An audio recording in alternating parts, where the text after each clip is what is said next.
இந்த குழிப்புண் வந்து எங்க வரும் எப்படி வரும்னே சொல்ல முடியாது. மேக்சிமம் வந்து கால்லயும் வரலாம் உங்களுக்கு. அதுக்கப்புறம் எங்க சாஃப்ட் அந்த நரம்புகள்லாம் எங்க பாதிச்சிருதோ அந்த இடத்துல எல்லாம் வந்துடும். இயற்கை சார்ந்த உணவுகள் அதை வந்து டெய்லி எடுப்பதன் மூலமாகவும் இந்த மூலிகை மருந்து எடுப்பதன் மூலமாகவும் அதுல இருந்து முழுமையாவே வெளிவரலாம். ஆனா வந்து இதுக்கு வந்து இயற்கையான முறையிலேயே நல்ல தீர்வு இருக்கு. அதை விட்டுட்டு எல்லாரும் வந்து அதுக்கு கண்ட்ரோல் பண்றதுக்காக 10 வருஷம் 15 வருஷம் நிறைய வருஷம் டேப்லெட் எடுத்து அது அப்படியே இர்ரிவர்சபிளா மாறி எல்லா பார்ட்ஸையுமே டேமேஜ் பண்ணும். ஸோ வீக்னஸ் ஆகிறதால அங்கே புண் மாதிரி ஏதாவது சின்ன அரிப்பு மாதிரி ஏற்பட்டு அப்படியே புண்ணு மாதிரி வரும் சிலருக்கு. சிலர் எங்கேயாவது கால் இடிச்சிட்டாங்கன்னு அவங்களுக்கு அந்த உணர்ச்சி கூட இருக்காது சிலருக்கெல்லாம். எப்படி வந்து அரிக்குதோ எலும்புலாம் அப்படியே எலும்புலாம் அரிக்கிற வரைக்கும் போயிடும். சிலருக்குலாம் அதனால பார்த்தீங்கன்னா காலே எடுக்கிற நிலைமை கூட வந்துடும். ஏன்னா வந்து அவங்களுக்கு வந்து அங்கே உணர்ச்சிகள் இருக்காது. துவர்ப்பு தன்மை அதிகம். இது வந்து சுகரை கட்டுப்படுத்தும். எப்படி வந்து வாழைப்பூ 10 நாளைக்கு ஒரு முறை சாப்பிட சொல்றோமோ, பாகற்காயை 10 நாளைக்கு ஒரு தடவை சாப்பிட சொல்றோமோ, அந்த மாதிரி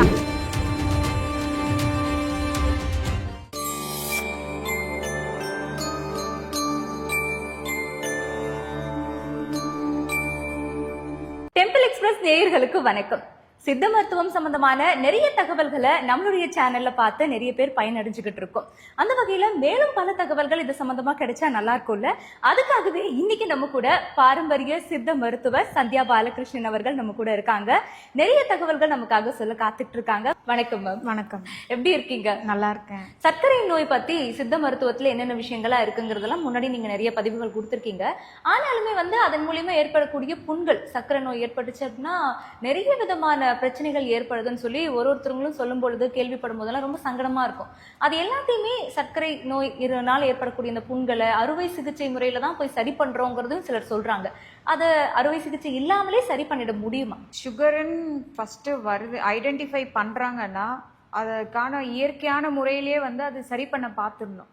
அதை விட்டுட்டு கண்டினியூவாக டேப்லெட்ஸ்லாம் எடுப்பாங்க.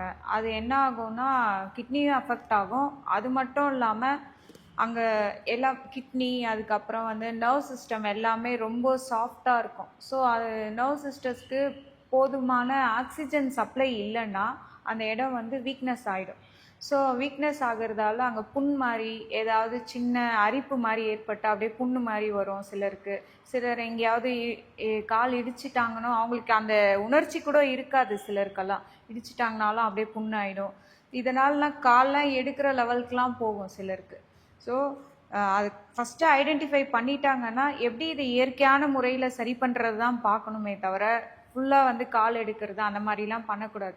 ஸோ அந்த நுண்ணிய நரம்புகள் பாதிப்பு ஏற்படுறதால தான் அங்கே வந்து அந்த புண்ணுன்றதே ஏற்படுது. நாங்கள் வந்து இது சித்தால எப்படி சரி பண்ணுவோன்னா மூலிகை மருந்துகள் வந்து தருவோம். அவங்களுக்கு சுகரும் கண்ட்ரோல் ஆகும். அந்த புண்ணுக்கு வந்து பார்த்திங்கன்னா மேல் தடவுறதுக்கு தைலம்லாம் தருவோம். அது மூலயமா இயற்கையான முறையிலே பார்த்திங்கன்னா ஒரு 6 மாதத்துக்குள்ளே அவங்களுக்கு புண்கள்லாம் பார்த்திங்கன்னா 1 மாதம் 2 மாதத்துலேயே அவங்களுக்கு ரெக்கவர் ஆகிறது பார்க்கலாம். சுகர் முழுமையாக வெளியேறணும்னு பார்த்திங்கன்னா நாங்கள் சொல்கிற சில காய்கறி உணவுகள்லாம் சொல்லுவோம். இயற்கை சார்ந்த உணவுகள் அதை வந்து டெய்லி எடுப்பதன் மூலமாகவும் இந்த மூலிகை மருந்து எடுப்பதன் மூலமாகவும் அதுலேருந்து முழுமையாகவே வெளிவரலாம். ஆனால் வந்து இதுக்கு வந்து இயற்கையான முறையிலேயே நல்ல தீர்வு இருக்குது. அதை விட்டுட்டு எல்லாரும் வந்து அதுக்கு கண்ட்ரோல் பண்ணுறதுக்காக 10 வருஷம் 15 வருஷம் நிறைய வருஷம் டேப்லெட் எடுத்து அது அப்படியே இர்ரிவர்சபிளாக மாறி எல்லா பார்ட்ஸையுமே டேமேஜ் பண்ணும். ஸோ அதை வந்து தவிர்த்துட்டு இயற்கையான முறையில் இயற்கை சார்ந்த உணவுகள் எடுத்து சரி பண்ணலாம். நாங்கள் வந்து இந்த குழி புண்ணையும் பார்த்தீங்கன்னா ரொம்ப சிலருக்குலாம் அப்படியே குழி மாதிரி கால் அடியில் குழி போயிருக்கோம். அப்படியே அந்த மாதிரி புண்கள்லாம் கொடுத்து ஒரு அதுக்குன்னு தனியாக ஒரு தைலம் ரெடி பண்ணுவோம் நாங்கள். அதை கொடுத்து ஒரு 2லேருந்து 3 மாதத்துக்குள்ளேயே அந்த புண்ணுலாம் நார்மல் ஸ்கின்னே அப்படியே வரது பார்க்கலாம். ஓகே.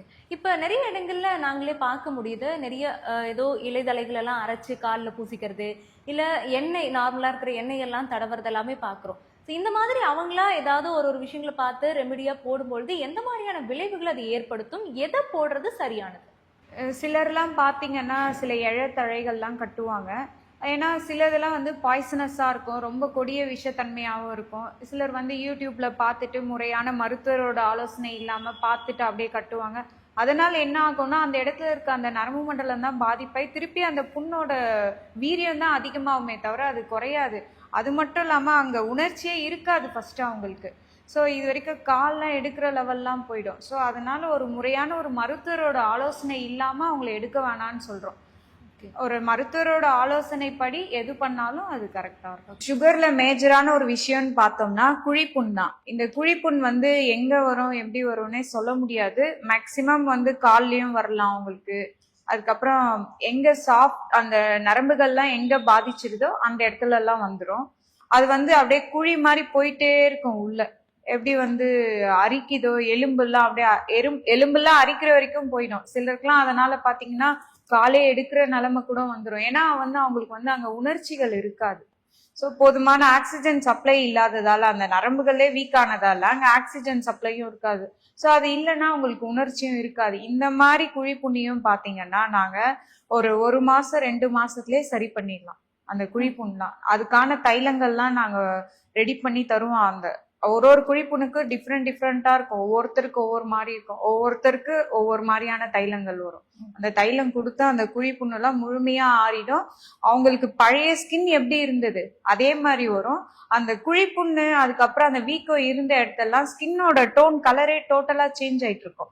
அதையும் பாத்தீங்கன்னா அந்த மேல அப்ளை பண்ற அந்த தைலம் சரி பண்ணும். அதை அப்ளை பண்ண ஒரு மாசத்துலயே வந்து அவங்க பழைய ஸ்கின் வர்றதை அவங்க பார்க்கலாம். உணர்ச்சியும் வரும். ஓ, அது எல்லாமே சரி பண்ணி. இப்ப நீங்க இடையில சொல்லும்போது சொன்னீங்க தைலம் அப்படின்லாம். இப்ப நிறைய வெளியில எல்லாம் பார்த்தோம் அப்படின்னா இந்த ஆவாரம் பூ அதிகமா சுகர்னாலே ஆவாரம் பூ தான் மார்க்கெட்ல ரொம்ப ஈஸியா வந்து ஆவாரம் பூ சாப்பிட்டீங்க அப்படின்னா சரியாயிடுங்கிறதுக்காக நிறைய பேர் இந்த ஆவாரம் பூ பொடி எடுத்துக்கிறாங்க. இது மாதிரி நிறைய சுகர் சரியாயிடும் அப்படிங்கிறதுக்காக காலையில வெறும் வயிற்றுல பாகக்காய் ஜூஸ் குடிக்கிறது, இந்த ஆவாரம் பூ பொடி எடுத்துக்கிறது, வெந்தயம் அதிகமா சாப்பிடுறது, இப்படி சில விஷயங்கள்லாம் பண்றாங்க. அதை தாண்டி சில காஃபி பொடி எல்லாமே இருக்கு, இதெல்லாமே குடிச்சா கூட சரியாகும்னு சொல்றாங்க. இது எல்லாமே எடுத்துக்கலாமா? அதெல்லாமே சரி பண்ணி கொடுக்குதா சுகரை? ஆவாரம் பூ சொல்லியிருக்கீங்க. ஏன்னா ஆவாரம் பூ தான் வந்து துவர்ப்பு தன்மை அதிகம். இது வந்து சுகரை கட்டுப்படுத்தும். எப்படி வந்து வாழைப்பூ 10 நாளைக்கு ஒரு முறை சாப்பிட சொல்றோமோ, பாகற்காயை 10 நாளைக்கு ஒரு தடவை சாப்பிட சொல்றோமோ, அந்த மாதிரி ஆவாரம் பூவும் அப்பப்போ வந்து எல்லாருமே அதை ஒரு டீ மாதிரி போட்டு குடிக்கலாம். ஏன்னா அதுல துவர்ப்பு தன்மை அதிகம். ஒரு அறுசுவையில வந்து துவர்ப்பு வந்து நம்மளுக்கு இயல்பாவே தேவை. அந்த மாதிரி வந்து ஆவாரம் பூ வந்து முறையா இயற்கையான முறையில நம்மளே பறிச்சு அதை காய வச்சு பொடி பண்ணி வச்சு சாப்பிடலாம். ஏன்னா இப்ப மார்க்கெட்ல வந்து அதுக்கு ரீப்ளேஸ்மெண்ட்டா சரக்கொன்றைன்னு ஒரு பூ இருக்கு.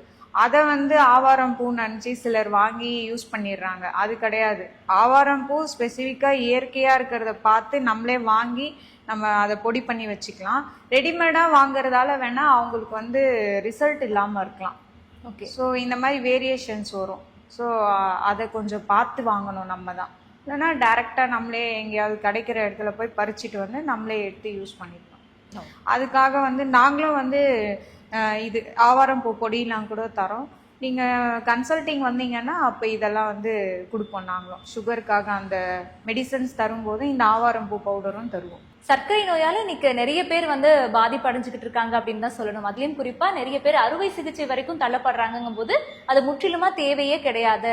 சர்ஜரி எதுவுமே இல்லாம சர்க்கரை நோயையும் குணப்படுத்தி பழையபடி நல்லா ஆக்டிவா எல்லாராலும் இருக்க முடியும் அப்படிங்கிற மாதிரி நிறைய விஷயங்கள் எங்ககிட்ட இன்னைக்கு நீங்க பகிர்ந்திருக்கீங்க. இது எல்லாருக்குமே நிச்சயம் பயனுள்ளதாக அமைஞ்சிருக்கும். நன்றி. நன்றி.